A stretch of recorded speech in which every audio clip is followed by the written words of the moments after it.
मित्रों, हनुमान जी की महान गाथाओं और गुणों का वर्णन करते हुए 16वीं शताब्दी में गोस्वामी तुलसीदास जी ने हनुमान चालीसा की रचना की थी।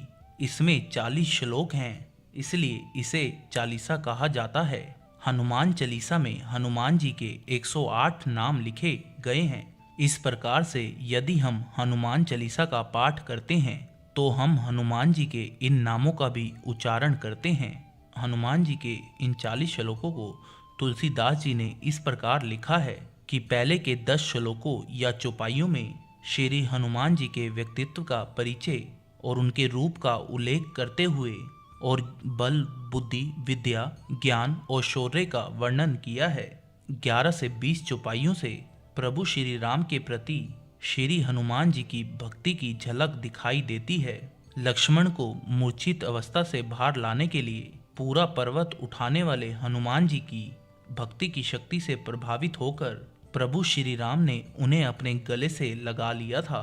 किस तरह हनुमान जी ने सुग्रीव को प्रभु श्री राम से मिलाकर उस पर उपकार किया था, किस तरह विभीषण जी ने हनुमान जी की बात मानी और रावण की मृत्यु के बाद वे लंकेश्वर बन गए।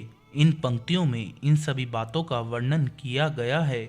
अगली सभी चौपाइयों में तुलसीदास जी ने हनुमान चालीसा को पढ़ने का महत्व बताया है। चारों जुग प्रताप तुम्हारा, हे प्रसिद्ध जगतु जियारा। इन चौपाइयों में श्री राम के प्रति हनुमान जी की भक्ति का वर्णन है और साथ ही भूत पिशाच, बुरी शक्तियों से हमें बचाने वाले, हमारी मनोकामनाओं को पूर्ण करने वाले, सभी सुखों के दाता, कठिन से कठिन कामों को सरल बनाने वाले, सभी संकटों और रोगों से मुक्ति दिलाने वाले तथा साधु संतों की रक्षा करने वाले, तेजस्वी और बलशाली, जिनकी प्रसिद्धि पूरी जगत में फैली हुई है तथा जो प्रभु श्री राम को अत्यंत प्रिय हैं, ऐसे श्री हनुमान जी की कृपा प्राप्त करने के लिए नित्य रूप से हनुमान चालीसा का पाठ करना चाहिए, ये बताया गया है।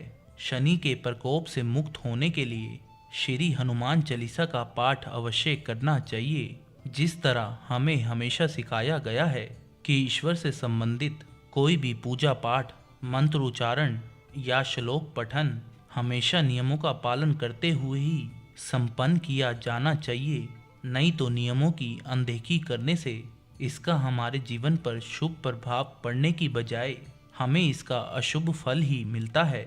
इसी तरह श्री हनुमान चालीसा का पाठ करते हुए भी हमें कुछ नियमों का पालन करना चाहिए, अन्यथा शांत और सरल स्वभाव वाले हनुमान जी भी हम पर क्रोधित हो सकते हैं।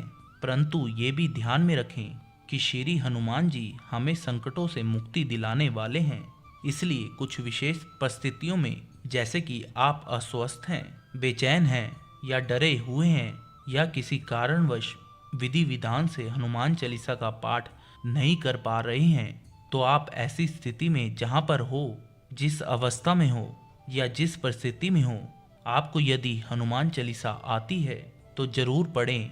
हनुमान जी तब भी आपकी रक्षा जरूर करेंगे क्योंकि वो परम कृपालु हैं। तो चलिए अब हम जानते हैं कि हनुमान चालीसा पढ़ने के क्या नियम हैं। सबसे पहली बात यह है कि कभी भी हनुमान चालीसा का पाठ ना तो अधूरा पढ़ें ना ही अधूरा सुने। हनुमान चालीसा संपूर्ण करके ही अपने स्थान से उठें। श्लोक और चौपाइयों का उच्चारण सही से करें। हनुमान चालीसा पढ़ना शुरू करने से पहले प्रभु श्री राम और माता सीता को प्रणाम करें। दूसरी बात, हनुमान चालीसा हमेशा आसन पर बैठकर ही पढ़नी चाहिए। पाठ करने से पहले अपने घर में उत्तर पूर्व दिशा में ही श्री हनुमान जी की मूर्ति को किसी लाल कपड़े पर स्थापित करें। पूजा अर्चना करके लाल फूल, सिंदूर, चमेली का तेल और हनुमान जी की प्रिय वस्तुओं को हनुमान जी को अर्पित करें और पूरे मनोयोग से श्री राम और माता जानकी और हनुमान जी का स्मरण करें। पूरी श्रद्धा भक्ति से श्री हनुमान जी का स्मरण करने से निश्चित रूप से आपको अनुभूति होगी कि श्री हनुमान जी हमारे आसपास ही हैं। श्री हनुमान जी का प्रत्येक रूप शुभ होता है, परंतु घर में या पूजा करते समय हमेशा उनकी आशीर्वाद देती हुई तस्वीर ही स्थापित करें। साथ में जल से भरा हुआ एक लोटा अवश्य रखें। तीसरी बात, हनुमान चालीसा का पाठ दिन में 3 बार, 5 बार, 7 बार या 11 बार अवश्य करें। हनुमान जयंती के दिन हनुमान चालीसा का 108 बार पाठ करने से हनुमान जी की विशेष कृपा प्राप्त होती है और जीवन से सभी संकटों का अंत होता है। पाठ संपन्न होने के बाद हनुमान जी की आरती करें और लोटे में जो जल भर के रखा था उसका छिड़काव पूरे घर में करें। इससे घर की सभी नकारात्मक ऊर्जा, बुरी नज़र समाप्त हो जाएगी। तो मित्रों, इस प्रकार से अगर आप हनुमान चालीसा का पाठ करते हैं तो आप पर हनुमान जी की विशेष कृपा प्राप्त होती है। उम्मीद है आपको ये जानकारी अच्छी लगी होगी। वीडियो पसंद आया तो लाइक करें, कमेंट में जय हनुमान जय श्री राम अवश्य लिखें। अगर आप चैनल पर नए हैं तो चैनल को सब्सक्राइब करके बेल आइकन को दबाना ना भूलें। धन्यवाद।